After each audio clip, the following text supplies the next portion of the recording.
স্বাগত ৩ মিনিটের খবরে। ২১শে আগস্ট গ্রেনেড হামলা মামলায় বিএনপির ভারপ্রাপ্ত চেয়ারম্যান তারেক রহমান সহ সব আসামিকে খালাস দিয়েছেন হাইকোর্ট। মামলায় অভিযোগপত্র অবৈধ ঘোষণা করে বিচারিক আদালতের রায় বাতিল করে দিয়েছেন উচ্চ আদালত। রবিবার সকালে হাইকোর্টের একটি বেঞ্চ এই রায় দেন। এর আগে গত ২১শে নভেম্বর এ মামলায় খালাস চেয়ে করা আসামির আপিল ও ডেথ রেফারেন্স শুনানি শেষ হয়।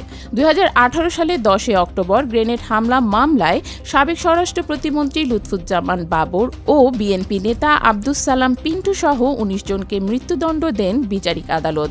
যাবজ্জীবন কারাদণ্ড দেয়া হয় তারেক রহমানকে।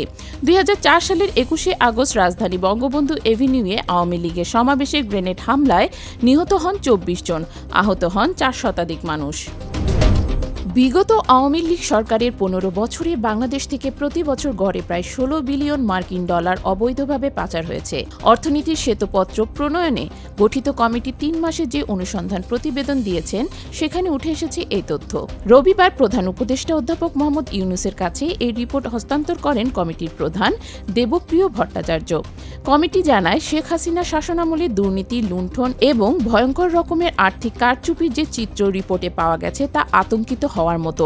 প্রধান উপদেষ্টা অধ্যাপক ইউনূস এই যুগান্তকারী কাজের জন্য কমিটিকে ধন্যবাদ জানিয়ে বলেন, গরিব মানুষের রক্ত পানি করার টাকা যেভাবে তারা লুণ্ঠন করেছে তা আতঙ্কিত হওয়ার মতো। প্রতিবেদনটি জনসাধারণের জন্য প্রকাশ করা এবং স্কুল, কলেজ, বিশ্ববিদ্যালয়ের পাঠ্যপুস্তকে অন্তর্ভুক্ত করা উচিত বলেও তিনি মত দেন।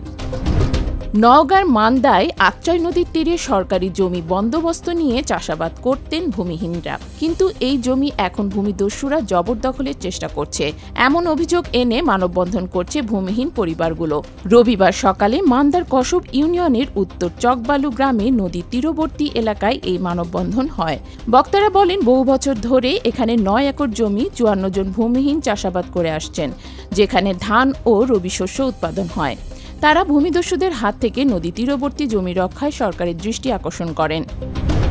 অবশেষে পর্যটক নিয়ে সেন্ট মার্টিনে জাহাজ চলাচল শুরু হয়েছে। রবিবার সকাল 10:30 থেকে কক্সবাজার সেন্ট মার্টিন নৌপথে পর্যটকবাহী জাহাজ চলাচল শুরু হয়। কক্সবাজার শহরে নুনিয়ারছড়ার BIWTA ঘাট থেকে ৬৫৩ জন যাত্রী নিয়ে সেন্ট মার্টিনের উদ্দেশ্যে ছেড়ে যায় ১২ আউলিয়া নামক জাহাজটি। ৯ মাসের বেশি সময় বন্ধ থাকার পর কক্সবাজার সেন্ট মার্টিন রুটে জাহাজ চলাচল শুরু হলো।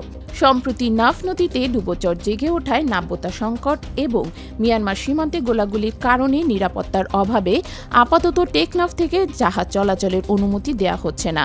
শুধু কক্সবাজার শহর থেকে জাহাজ চলাচল করবে।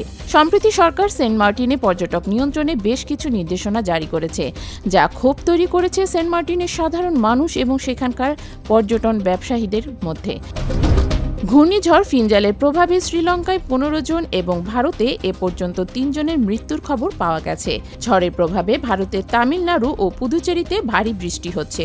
ব্যাপক বৃষ্টি ও ঝড়ো বাতাসের কারণে চেন্নাইয়ের ট্রেন চলাচল ও ফ্লাইট ওঠানামা ব্যাহত হয়।